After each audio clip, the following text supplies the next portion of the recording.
This is the Jamaica Information Service, the voice of Jamaica.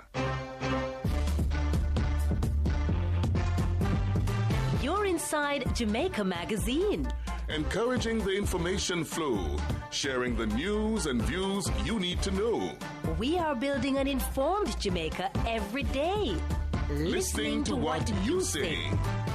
It's Thursday, December 3. Thanks so much for joining us for today's edition of Jamaica Magazine. I'm your host, Samantha Allen. Coming up, young persons challenged to take up the mantle of leadership now rather than later. And DVD supporting a workplace HIV/AIDS policy for the tourism sector launched. Later, your issues and the Broadcasting Commission's answers about the work it has been mandated to do. Do stay with us. The news in detail after the break.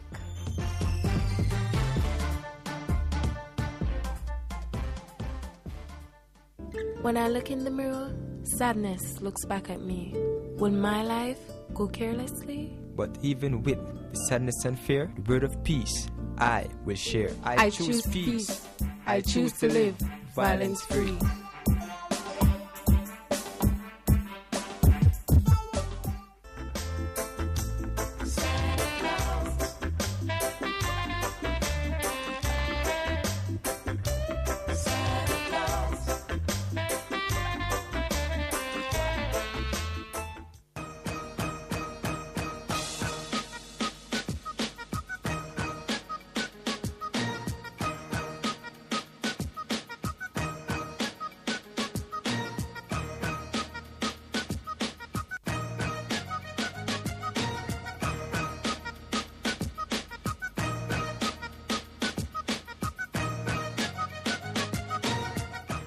And now the news.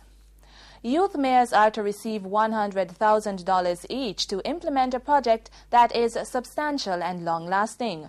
Prime Minister Bruce Golding gave the directive yesterday at a luncheon for youth mayors at Jamaica House. He is challenging the youth mayors to take up the mantle of leadership now and get involved in the affairs of the society. You are the leaders of today, not tomorrow. You can't afford to wait until tomorrow to start leading. And there is a space for your leadership that right now is not sufficiently occupied. Because there are people that you can influence that I cannot influence. There are people out there who will listen to you more than they will listen to me. And to the extent that you have that power to influence them, I want to call on you to prepare yourself to start exerting that influence, and exerting that influence in the right way. The Prime Minister says that after listening to the presentations of the young mayors, his confidence in young people is reinforced. Junior mayors and councillors are young persons who are given a chance to experience local governance as part of Youth Month activities each November. A DVD calling for a workplace policy on HIV/AIDS in the tourism sector has been launched. The disc was produced and launched by the tourism product development company TPDCO. It is entitled Wanted, an HIV/AIDS Policy, and provides information on the benefits of such a policy. It is expected to play a major role in addressing the problem of discrimination. Executive Director of TPDCO, Earl Patrick, says the policy is vital for the tourism sector, which is a critical plank of the country's economy. The sector directly employs some 80,000 persons and provides indirect employment for a further 150,000. It is therefore an appropriate time to continue to impress upon our industry partners the importance of putting in place the necessary policies and procedures to further protect and enhance the productivity of our tourism sector workers. He is urging all stakeholders in the tourism industry to promote and support the HIV/AIDS workplace policy and the DVD. Prime Minister Bruce Golding has high praises for the mustard seed communities. This follows the official reopening of Martha's House, which is operated by the charitable group. The facility was destroyed by a fire in March of this year. It left some 30 children affected by HIV/AIDS displaced. With the support of various entities, Martha's House was recently refurbished. I want to commend this effort. I want to commend the resilience of your organization, the fact that you encountered this disaster in March of this year, and yet in less than a year, you have been able to restore yourself, which signals that, no fire can keep you down, no obstacle. There is no mountain that is too steep for you to climb, and there is no sun that is too hot for you to bear. And I want to commend that spirit. I want to commend that charity. Prime Minister Bruce Golding later toured the facility to get a first-hand view of the newly installed infrastructure. The Mustard Seed Communities is a non-profit organization. It was established 30 years ago to care for children living with HIV/AIDS and severe mental and physical disabilities. Work is underway to ensure that persons managing the procurement process for government contracts and services are properly trained.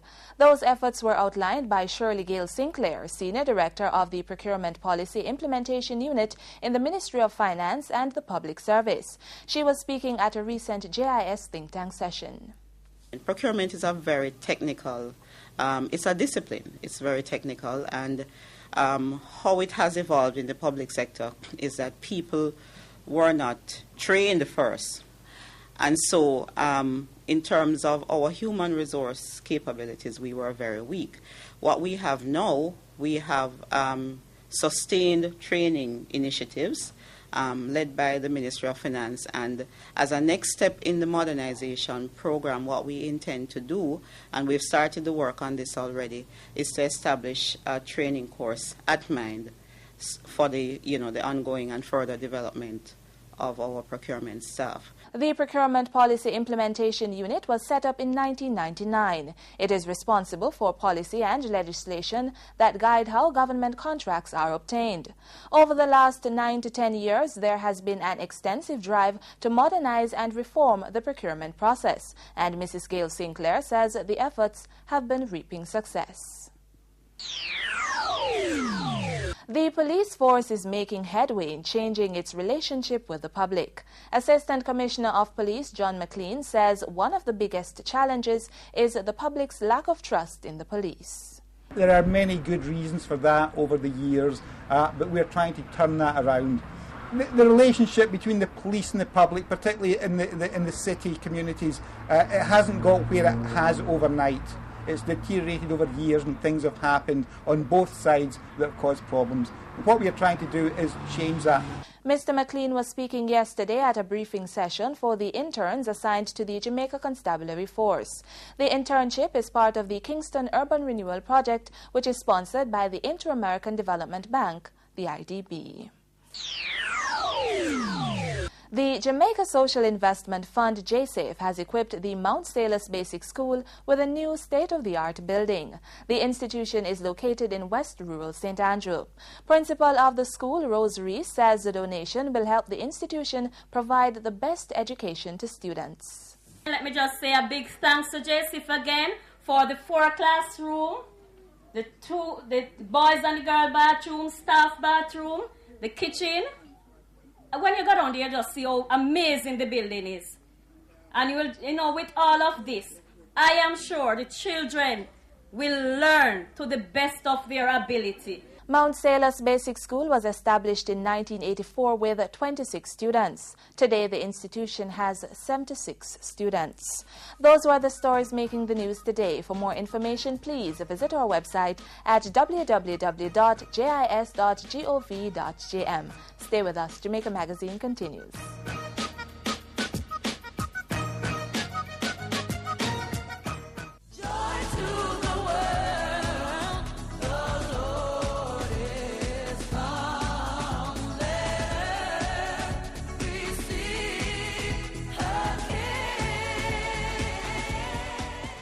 Thanks for staying with us. Persons with disabilities continue to face barriers to their full participation in society.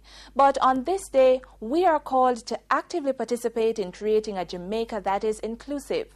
The call comes from Minister of State in the Ministry of Labour and Social Security, Andrew Gallimore.